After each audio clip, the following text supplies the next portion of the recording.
Donc, pour ce que l'Esprit veut nous donner ce soir, je vais vous inviter à tourner dans l'Évangile selon Matthieu, au chapitre 13. Évangile selon Matthieu, au chapitre 13.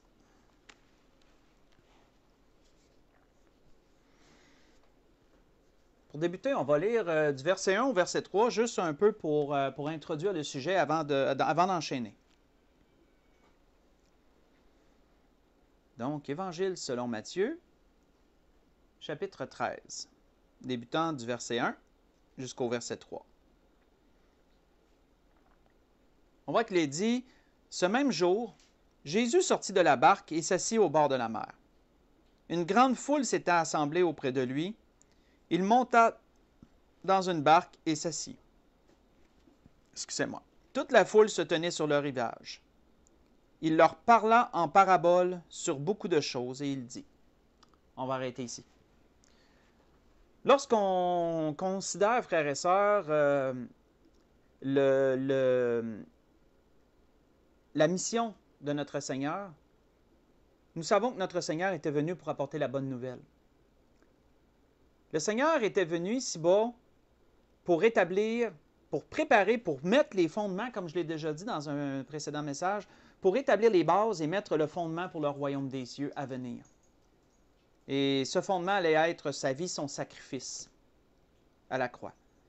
Mais il y avait une bonne nouvelle qui accompagnait ça. Et il y avait un message, c'était celui du royaume. C'était celui du royaume des cieux. On voit que c'était le message de Jean avant notre Seigneur. Jean préparait le chemin à notre Seigneur et notre Seigneur a enchaîné avec ce message. Et on voit que ici, le but de notre Seigneur était d'enseigner sur ce royaume, qui est le royaume des cieux. Quand on considère l'Évangile selon Matthieu, ce qui est spécial, Matthieu est celui qui a le plus de mentions, de références à l'Ancien Testament. Ça, c'est une chose. Mais en plus, Matthieu contient également beaucoup de paraboles. Et Matthieu 13 est particulier parce que plusieurs des paraboles de Matthieu, de l'Évangile de Matthieu, qui sont répertoriées dans cet Évangile, sont dans Matthieu 13. Elles ne sont pas toutes là, mais il y en a beaucoup. Il y en a 7 exactement. Dans Matthieu 13, seulement, il y a 7 paraboles à propos du royaume des cieux. Et lorsqu'on prend ces paraboles individuellement, elles nous donnent un bel enseignement. Elles peuvent nous donner un bel enseignement sur diverses facettes du royaume des cieux, lorsqu'on les prend individuellement puis qu'on les étudie individuellement. Mais l'Esprit veut vraiment donner une belle révélation ce soir, parce que quand on les prend dans un ordre chronologique, ces paraboles nous racontent une histoire, frères et sœurs. Et j'ai vraiment trouvé ça beau, la façon que l'Esprit m'a amené ça, pour que je vous amène ça ce soir. Ces paraboles, prises dans un ordre chronologique, nous racontent une histoire. Elles nous racontent quelque chose. Et on va laisser l'Esprit nous raconter cette histoire qui est celle du royaume des cieux par l'ordre chronologique des paraboles et de la façon de ce qu'elles représentent chacune d'entre elles, de ce qu'elles représentent dans cette histoire. On voit premièrement, si on continue au verset 4, Matthieu 13, mais si on continue à partir du verset 4 jusqu'au verset 9, on voit la première parabole. Celle qui nous démontre un peu les bases du royaume. Les gens qui sont invités. Les gens qui y sont invités, l'état de leur cœur, les gens qui y sont invités, les diverses situations qui peuvent survenir parmi ceux qui sont invités, qui ont accès à ce royaume-là. On voit qu'il est dit, « Un semeur sortit pour semer, disait le Seigneur. Et comme il semait, une partie de la semence tomba le long du chemin. Les oiseaux vinrent et la mangèrent. Une autre partie tomba dans les endroits pierreux, où elle n'avait pas beaucoup de terre. Elle leva aussitôt, parce qu'elle ne trouva pas un sol profond. Mais quand le soleil parut, elle fut brûlée et sécha, faute de racines. Une autre partie tomba dans les épines, parmi les épines. Les épines montèrent et l'étouffèrent. Une autre partie tomba dans la bonne terre. Elle donna du fruit, un grain 100, un autre 60, un autre 30. Que celui qui a des oreilles pour entendre, entende. On va arrêter ici. Et on voit que cette première parabole démontre comment la bonne nouvelle du royaume se répand. Quel effet qu'elle aura sur les cœurs et quels sont les différents types de cœurs, de terre, contenus dans le genre humain, je dirais, dans l'humanité ici-bas, qui sont tous invités à participer à ce royaume. On voit premièrement dans la première terre qu'il nous est parlé des indifférents. De ces gens qui n'en ont rien à faire, qui ne veulent rien savoir, ou que le royaume des cieux, ça leur fait ni chaud ni froid, ça ne les intéresse pas du tout en fin de compte. Et ils ne veulent rien, ils n'y comprennent rien, ils ne veulent rien ni comprendre non plus. Et donc, quand ils entendent la parole, elle tombe direct par terre. Ils ne chercheront pas d'aucune façon à s'y intéresser. Et donc, il est facile pour le diable de venir et de prendre cette parole de peur qu'il ne s'y intéresserait éventuellement. Donc, Satan s'arrange bien pour que cette parole soit retirée, un peu comme quelque chose à terre que tu vas prendre le balai et tu vas le pousser plus loin pour être certain, mettons, que quelqu'un d'autre ne le verrait pas. Bien, Satan fait un peu ça avec la parole. Il s'arrange pour être sûr que la personne, elle n'y revienne pas. Pourquoi? Parce qu'à la base, elle ne s'y est jamais intéressée. On voit qu'il nous est parlé par la suite d'un deuxième type de cœur, d'un deuxième terre. Deuxième terre. Il nous est parlé de la personne qui, sous l'émotion, sous l'impulsion, elle entend la parole, elle entend la bonne nouvelle et elle le reçoit. Elle reçoit aussitôt cela avec joie. Elle reçoit ça avec joie. Sauf que la Bible nous dit que c'est un endroit pierreux. Autrement dit, cette pierre qui est son cœur n'a pas été brisée. Cette pierre qui est son cœur n'a pas été régénérée. Et donc, elle a les apparences d'une personne née de nouveau, elle a les apparences d'une personne qui a compris quelque chose, elle est tout feu, tout flamme, elle est joyeuse. Et vraiment, l'Église peut penser quand ce type de personne reçoit Jésus, bien, semble recevoir Jésus, on peut penser qu'on a acquis une nouvelle chrétienne, je dirais, une nouvelle personne qui vient gonfler les reins et qui vient servir le Seigneur. Mais qu'est-ce que la Bible nous dit? Dès qu'il arrive une épreuve, dès qu'il arrive quelque chose à cause de la parole, une moindre accroc, une moindre épreuve, une moindre persécution, cette personne-là est partie. Pourquoi? Parce qu'il n'y a pas eu de racines. Les racines de l'Évangile n'ont pas entré dans son cœur.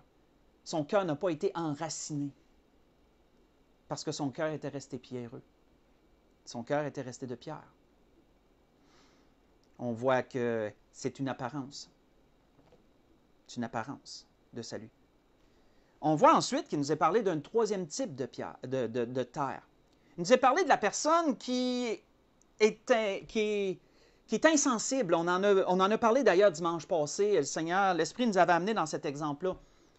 Une personne qui est tellement absorbée, elle voudrait peut-être en entendre... Ben, peut-être.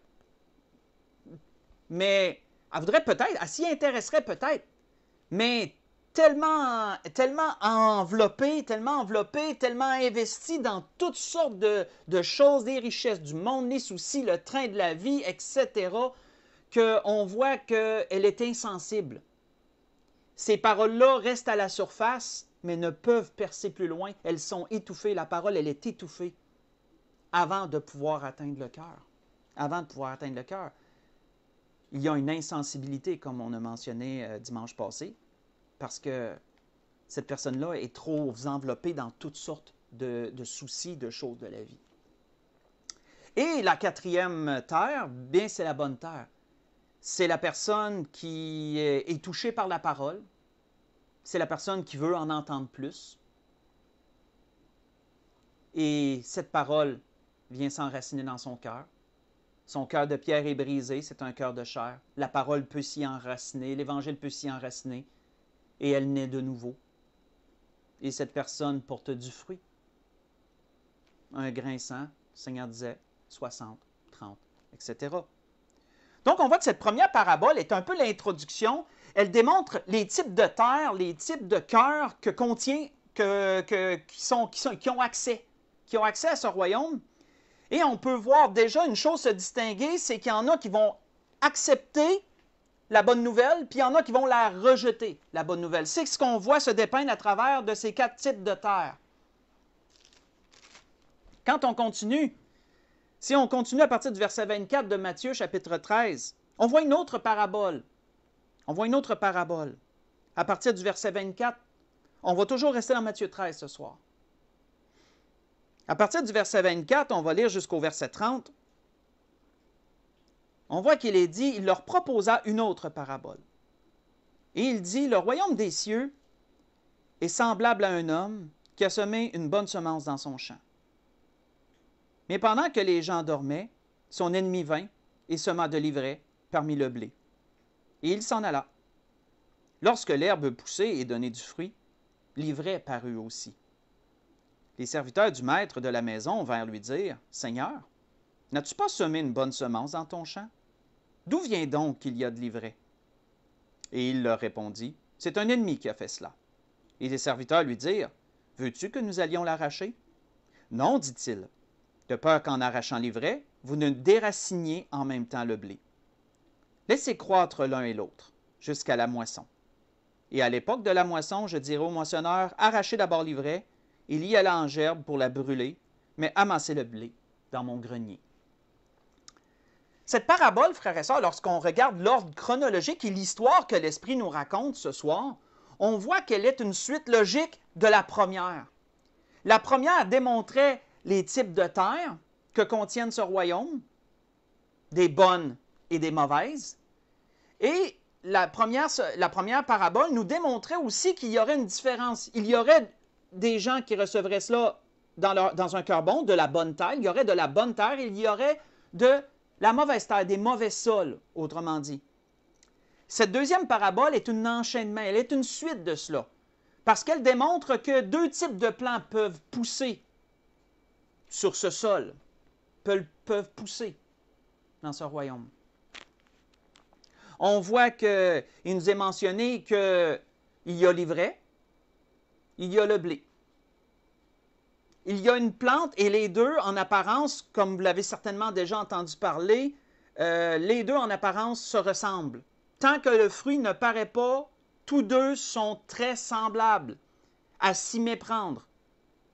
Et donc, c'est de là que les serviteurs disent, « Voulez-vous qu'on l'arrache? Veux-tu, maître, qu'on aille l'arracher? » Mais on voit que le maître dit non, c'est dur à distinguer. Puis en plus, ils sont tellement collés l'un sur l'autre que si tu en arraches un, mais tu peux déraciner l'autre. Attendons que la moisson paraisse. Attendez qu'à la moisson paraisse. Parce qu'à la moisson, ils se distingueront.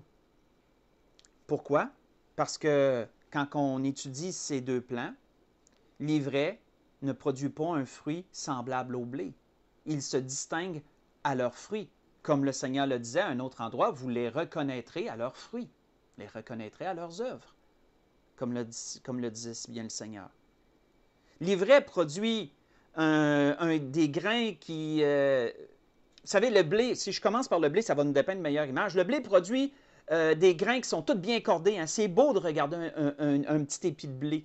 C'est tout bien cordé, c'est tout en rangée. C'est vraiment un artiste. C'est un bel artiste qui a créé ça. L'ivraie, par contre, l'ivraie, je ne dis pas que ce n'est pas le même artiste parce que le Seigneur a créé toute chose. Mais l'ivraie, elle, ça fait des fruits qui sont comme un peu n'importe comment. C'est des fruits qui sont pas disposés de la même manière, c'est pas aussi beau à l'œil, mais en plus, l'ivraie produit un fruit qui est toxique. C'est un fruit qui peut rendre malade. C'est un fruit, même s'il serait consommé, de ce que je lisais, s'il serait consommé beaucoup, ça pourrait même amener jusqu'à un empoisonnement, l'ivraie, tellement que c'est pas bon. Tandis que le blé, avec le blé, on peut faire du pain, avec le blé, on peut faire de la céréale, on peut faire toutes sortes de choses. Le blé est utile. L'ivraie, elle, est totalement inutile. Totalement inutile. Et qu'est-ce que le Seigneur disait? Lorsque ces 2 vont paraître, bien, l'ivraie va être coupée, l'ivraie va être jetée au feu, mais le blé, lui, va être conservé. Il va être conservé dans les greniers. On voit que c'est une suite logique de la première parabole. La première parabole nous introduit le royaume, elle nous démontre les différents types de sols qui s'y trouvent. Et la deuxième parabole nous démontre une suite logique de cela, c'est qu'il y a 2 types de plants qui peuvent pousser. Il y a des plants qui, malheureusement, ne seront pas utiles à Dieu. Il y a des plans qui seront utiles à Dieu. Et on voit que le Seigneur disait même que les plans qui ne seront pas utiles à Dieu, c'est le diable qui les a semés. On sait que par le péché, le diable a fait toute une œuvre mauvaise. A fait toute une œuvre mauvaise par le péché. Il a causé un enchaînement de choses très néfastes et très dommageables, très tristes. Et on voit qu'à propos de cette distinction qu'on voit ici, l'apôtre Paul en parlait, faites juste écouter, l'apôtre Paul en parlait aussi aux Romains de cela, mais sous un autre, comment je pourrais dire, sous une autre image. Et on voit que l'apôtre Paul disait ceci aux Romains, « Le potier n'est-il pas maître de l'argile pour faire avec la même masse un vase d'honneur et un vase d'usage vil? » Faites l'association, vase d'honneur égale blé, vase d'usage vil égale ivraie. Et que dire si Dieu voulant montrer sa colère et faire connaître sa puissance, a supporté avec une grande patience des vases de colère, prêts pour la perdition. Et s'il a voulu faire connaître les richesses de sa gloire envers des vases de miséricorde qu'il a d'avance préparés pour sa gloire, disait-il. Vous voyez cela dans Romains 9. J'ai lu de verset 21 au verset 23. Romains 9, verset 21 au verset 23. Donc, on voit deuxièmement ce fait. L'état présent, quelles sont les conditions présentes du royaume? Encore aujourd'hui, frères et sœurs, c'est cet état qu'on voit. Encore aujourd'hui, il y a de l'ivraie. Sur cette terre, il y a de l'ivraie qui pousse et il y a du blé qui pousse. Et les deux vont se distinguer. Les deux vont se distinguer. Parfois, ils peuvent paraître semblables en apparence, mais ils finissent par se distinguer l'un de l'autre. Très clairement, comme on distingue le jour et la nuit.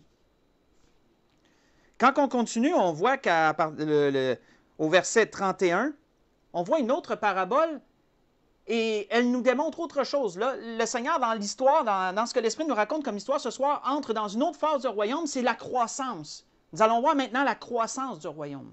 Comment ce royaume grandit. On voit que le Seigneur dit premièrement, il leur proposa une autre parabole. Et il dit, « Le royaume des cieux est semblable à un grain de sénévé, qu'un homme a pris et semé dans son champ. C'est la plus petite de toutes les semences. Mais quand il a poussé, il est plus grand que les légumes et devient un arbre, de sorte que les oiseaux du ciel viennent habiter dans ses branches. » Cette parabole nous démontre comment tous ceux qui reçoivent Jésus comme leur Sauveur et Seigneur, tous ceux qui reçoivent cette bonne nouvelle du royaume et en font partie intégrante, sont semblables à des oiseaux. Sont semblables à des oiseaux qui viennent se reposer dans les branches de cet arbre qu'est le royaume. Viennent se reposer dans ces branches. Et on pourrait comparer l'arbre au Seigneur. Oui, cet arbre pourrait être comparé au Seigneur. On est venu nous reposer, on vient se reposer en lui. Et c'est pour ça, d'ailleurs, je peux faire une référence avec une autre parole qui est écrite dans les Écritures, que le Seigneur, c'est notre sabbat. Hein, il est notre paix, il est notre repos. Le Seigneur est notre repos.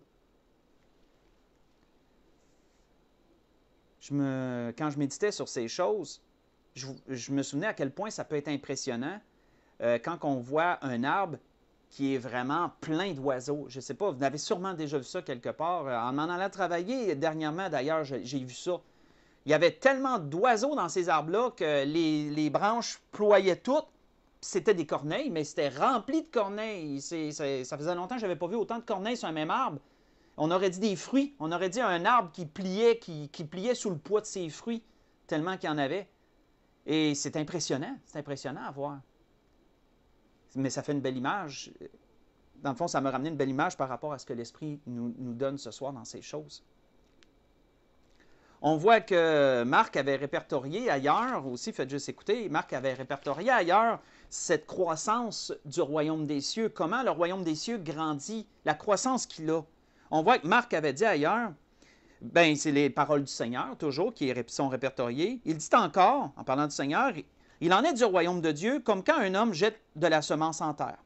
Qu'il dorme ou qu'il veille, nuit et jour, la semence germe et croît sans qu'il sache comment. La terre produit d'elle-même d'abord l'herbe, puis l'épi, puis le grain tout formé dans l'épi. Et dès que le fruit est mûr, on y met la fautille, car la moisson est là. Vous voyez ça dans Marc chapitre 4. J'ai lu verset 26 au verset 29.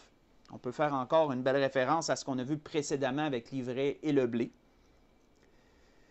Pour cette croissance du royaume, on voit qu'au verset 33, le Seigneur ajoute une autre parabole, mais les deux vont dans le même sens. Les deux nous démontrent cette partie de l'histoire que l'Esprit nous raconte ce soir, qui est la croissance du royaume. Après avoir vu l'introduction, les types de terrain, après avoir vu quel plan il pousse, il y a une distinction entre deux plans, on voit maintenant le Seigneur attire notre attention spécifiquement sur le royaume, et là nous montre comment ce royaume-là, il grandit. Il prend de l'expansion. De nouvelles âmes s'y ajoutent. De plus en plus d'oiseaux viennent se reposer dans les branches de notre Seigneur, dans les branches de cet arbre. On voit qu'au verset 33, il leur dit cette autre parabole. Le royaume des cieux est semblable à du levain qu'une femme a pris et mis dans 3 mesures de farine jusqu'à ce que la pâte soit toute levée. Ça, c'est une parabole qui en a fait rendre plus d'un sceptique. Parce que, à cause de d'autres endroits dans la parole, le levain a une mauvaise réputation. Le levain est synonyme de péché. Et pour plusieurs, le levain ne peut représenter que le péché, et donc l'utiliser d'une autre forme, ça fait un conflit cognitif dans la tête de certains. C'est pourquoi que lorsque notre Seigneur, plusieurs étudient cette parabole, ils ont de la misère avec le fait que le Seigneur a associé le levain au royaume d'une bonne façon. D'autrement dit, le levain ici n'est pas pour exprimer quelque chose de mauvais, au contraire. C'est une démonstration, c'est un peu une image que l'Esprit dresse pour démontrer encore la croissance, que le Seigneur démontrait pour démontrer la croissance du royaume. Et on voit que ceux qui connaissent comment faire du pain, mais vous le savez, hein, vous faites votre pâte et ensuite vous ajoutez un peu de levain et ensuite vous repétrissez votre pâte. Une fois que c'est bien pétri, vous laissez reposer. Et qu'est-ce qui arrive? Qui semble magique, mais qui n'est pas de la magie, c'est de la science. La pâte, elle gonfle. Pourquoi? Parce que le levain est un champignon microscopique, c'est un petit champignon. Et qu'est-ce que ça fait? Ça mange le sucre. Le levain va manger le sucre, les glucides, et il va rejeter du gaz carbonique, du CO2. Mais ce CO2 étant emprisonné dans la pâte et ne pouvant pas sortir, ça la fait gonfler. Et c'est pourquoi qu'il y a toutes sortes de petites bulles dans le pain. Une fois que la pâte est élevée, on fait cuire ça et ça nous fait un bon pain. Et c'est pour ça que quand on le tranche, il y a plein de bulles à l'intérieur parce que c'est le gaz carbonique qui est resté emprisonné. Mais le Seigneur amenait quelle image à travers ça? Il démontrait comment que cette pâte, le Seigneur il est venu y ajouter le levain de la parole. Ensuite, il a pétri ça, et regardez comment le royaume grandit. Regardez comment le royaume grandit. Le royaume grandit, grandit, grandit, grandit, grandit. Et lorsque la pâte est prête, le Seigneur la prend. Le Seigneur la prend, et ensuite, elle est prête pour la prochaine étape. Elle est prête pour la prochaine étape. Et c'est ainsi que le royaume des cieux grandit. À travers ces deux exemples, on vient de voir la croissance du royaume. Mais maintenant, prochaine parabole, au verset 44, là, l'Esprit nous amène dans une autre portion de cette belle histoire qu'est le royaume des cieux. Ce n'est pas juste une histoire, mais dans ce que l'Esprit nous raconte ce soir comme histoire. Une autre portion. Qu'est-ce qui fait que le royaume grandit? Qu'est-ce qui se cache derrière ça? Qu'est-ce qui est la cause derrière ça? Derrière le fait que le royaume grandit. On voit au verset 44 qu'il nous est dit, le royaume des cieux est encore semblable à un trésor caché dans un champ. L'homme qui l'a trouvé le cache et dans sa joie, il va vendre tout ce qu'il a et achète ce champ. Une chose qui fait que le royaume des cieux grandit, c'est la valeur qu'on y accorde. Lorsque quelqu'un réalise la valeur du royaume des cieux, lorsque quelqu'un réalise la valeur de celui qui est venu donner sa vie pour nous,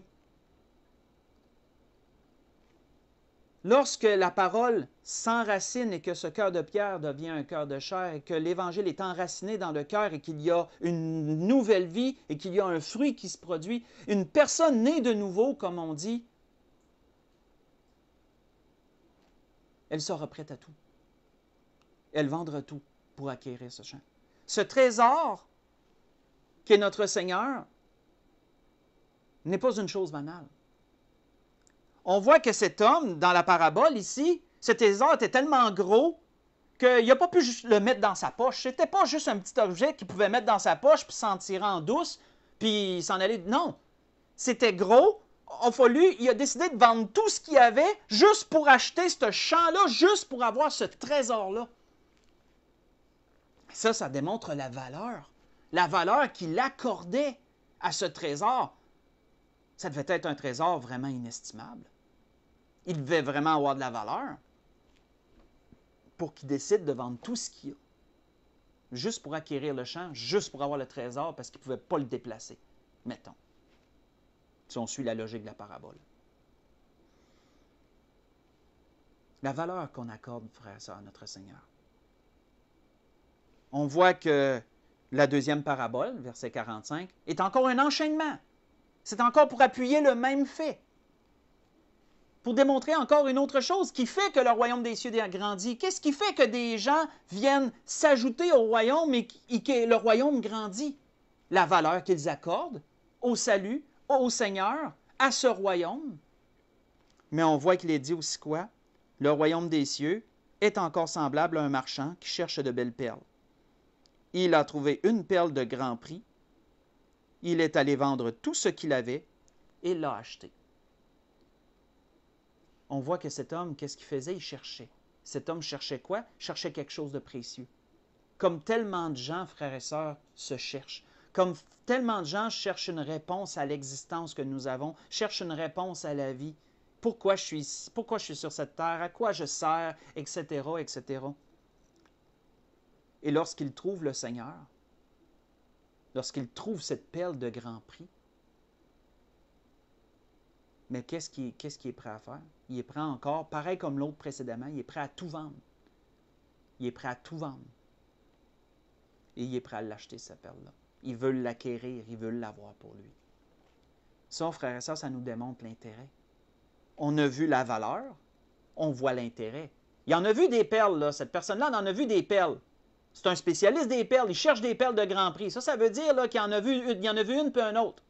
Comme quelqu'un qui se cherche et qui aurait vu, qui aurait expérimenté certaines philosophies dans ce monde-là, qui aurait essayé certaines religions, certaines croyances, etc. Et que là, tout d'un coup, il se rend compte que là, il y a une perle de grand prix, là, il y a quelque chose qui diffère de tout le reste, ça a beaucoup plus de valeur que tout ce qu'il a vu précédemment. Et qu'est-ce qu'il fait? Mais il vend tout, il est prêt à tout donner pour l'avoir. L'intérêt. Et ces deux choses-là, frères et sœurs, font, entre autres choses, là, que le royaume des cieux va grandir. La valeur qu'on accorde à notre Seigneur et l'intérêt qu'on lui porte. La valeur et l'intérêt vont faire que les gens vont être prêts, comme le Seigneur l'avait dit, celui qui veut venir après moi, qu'il renonce à lui-même. C'est quoi renoncer à soi-même? C'est de vendre, c'est ça, là. C'est de vendre tout ce qu'on a, là. C'est la même image, là. C'est le lien, là. C'est de vendre tout ce qu'on a, qu'il renonce à lui-même, qu'il se charge de sa croix chaque jour et qu'il me suive. Mais la première étape, c'est de vendre tout ce que tu as pour t'acquérir ce trésor, pour t'acquérir cette perle.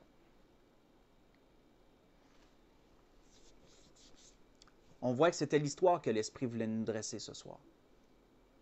Cette histoire, comme vous l'avez vu, ces paraboles, quand on les prend individuellement, elles sont de bons enseignements, elles sont de très bons enseignements, et elles nous démontrent différentes facettes du royaume. Un peu, moi, l'image que j'avais déjà donnée, il y a un certain temps, c'est comme un cube.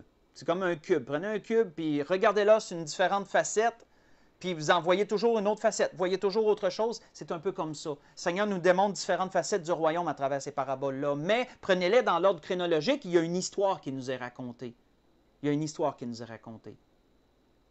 Le type de terre que contient ce royaume, les types de plants qui y poussent dans le royaume présent. Mais on sait que le royaume des cieux, c'est quelque chose de présent, mais qui va s'accomplir dans l'avenir. Le Seigneur va vraiment l'établir. Le Seigneur va nettoyer. Il va nettoyer son aire. Il va ramasser son grenier. Et il va jeter la paille, comme il dit.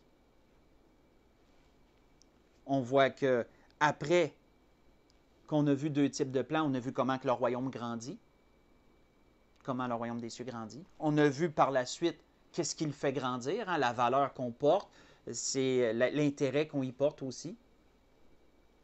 La dernière parabole, la 7e parabole, nous démontre la finalité des choses, ce qu'il en sera un jour. On voit qu'il est dit au verset 47, « Le royaume des cieux est encore semblable à un filet jeté dans la mer et ramassant des poissons de toute espèce. Quand il est rempli, les pêcheurs le tirent, et après s'être assis sur le rivage, ils mettent dans des vases ce qui est bon, et ils jettent ce qui est mauvais. Il en sera de même à la fin du monde. Les anges viendront séparer les méchants d'avec les justes, ils jetteront dans la fournaise ardente, ils les jetteront dans la fournaise ardente où il y aura des pleurs et des grincements dedans. » On voit qu'ici, le Seigneur nous démontre la finalité. Il démontre la finalité des choses ici-bas. Qu'un jour va venir où le Seigneur viendra chercher son Église.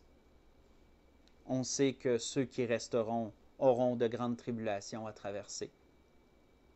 Par la suite, le Seigneur reviendra et il établira son règne ici-bas. Il établira officiellement le royaume des cieux, prendra possession de ce royaume et il établira officiellement le royaume des cieux. Ce royaume qui présentement se développe, présentement grandit et qui sera à maturité un jour, qui je crois est prochain. Qui je crois est prochain. Et c'est pourquoi, si vous faites la référence avec ce que l'apôtre Paul disait aux Romains, si ma mémoire est bonne, c'est dans Romains 11, mais je ne suis pas sûr, ou que l'apôtre Paul parlait que la dernière âme, parlait de cette fameuse dernière âme, des âmes qui entraient, qui étaient greffées, et de cette dernière âme qui allait justement déclencher la chose, qui allait déclencher un peu la suite des choses. Parce que le Seigneur a un nombre défini de gens, il sait tous ceux qui sont destinés à la vie éternelle, le Seigneur les connaît, ceux qui viendront à la vie éternelle.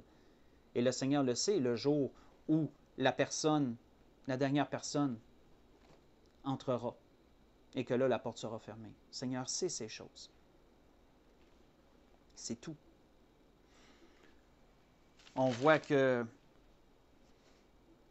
il y aura, oui, un jour prochain, où ceux qui auront persévéré jusqu'à la fin, ceux qui auront donné leur vie au Seigneur et qui auront marché dans ce chemin étroit et resserré, ceux qui auront chéri ce royaume pour lequel ils œuvrent. Et c'est un peu comme Abraham qui nous est parlé dans Hébreux chapitre 11. L'Esprit me donne de faire plein de liens rapides comme ça. On voit que qu'est-ce qui est dit à propos d'Abraham? Il ne considérait pas que la terre d'ici-bas était sa patrie. Il y en avait une autre en vue. Il y en avait une autre en vue, il y en avait une céleste. Et c'est la même chose pour nous. Nous ne considérons pas, le chrétien n'essaiera pas de sauver cette terre. Il sait que cette terre est vouée au feu. Le chrétien, lui, a en vue un autre royaume. Ce qu'il veut, c'est sauver les âmes. Ce qu'il veut, c'est amener les gens à recevoir Jésus-Christ pour leur montrer, hey, il y a un autre royaume. C'est ce royaume-là, présentement, ce qui se passe, c'est présentement ici-bas, le monde, là, on ne peut pas réussir à le relever, on ne peut pas réussir à le rétablir. C'est le péché qui domine, c'est le diable qui domine. Et nous, de nos propres moyens, on ne peut pas renverser les choses, on ne peut pas réussir à établir le royaume. Nous œuvrons pour le royaume qui s'en vient, celui que le Seigneur va établir. C'est pour ça, nous, qu'on œuvre. Et notre but, c'est d'arracher des gens aux flammes, d'arracher des gens à l'enfer, d'arracher des gens à la condamnation qui pèse sur eux, de les arracher du feu, comme il est dit dans Jude. Et ceux qui persévéreront dans ces choses jusqu'à la fin pourront un jour voir cette distinction et pourront voir qu'ils seront distingués aussi. Lorsque le Seigneur leur dira « Venez, vous tous qui êtes bénis de mon Père, et prenez possession du royaume. » Maintenant, c'est le temps, là. Prenez possession du royaume qui vous a été préparé dès la fondation du monde. Mais il y en a d'autres qui vont entendre une toute autre parole. Parce qu'ensuite, il va dire aux autres, « Retirez-vous de moi, maudits, et allez dans le feu éternel qui a été préparé pour le diable et pour ses anges. » Ainsi donc, la finalité de ces choses sera la suivante, « Et ceux-ci iront au châtiment éternel, et les justes à la vie éternelle. » Ce que je vous ai lu, c'est dans Matthieu 25. J'ai lu 3 versets. J'ai lu le verset 34, j'ai lu le verset 40 et 1, et j'ai lu le verset 46. Et à la fin de tout, à la fin de ces 7 paraboles, à la fin de cette histoire que l'Esprit nous a racontée ce soir, le Seigneur a posé une question à ses disciples. Avez-vous compris toutes ces choses? Et les disciples de répondre au Seigneur, oui, répondit-il. C'était ce que l'Esprit voulait nous donner ce soir. Alors, je voudrais vous souhaiter à tous et à toutes un bon restant de semaine. Que le Seigneur vous bénisse, qu'il vous dirige en toutes choses, qu'il vous accompagne dans votre travail ou dans toute autre entreprise que vous avez à faire pour le restant de cette semaine. Et on va se dire à dimanche. Que le Seigneur vous bénisse.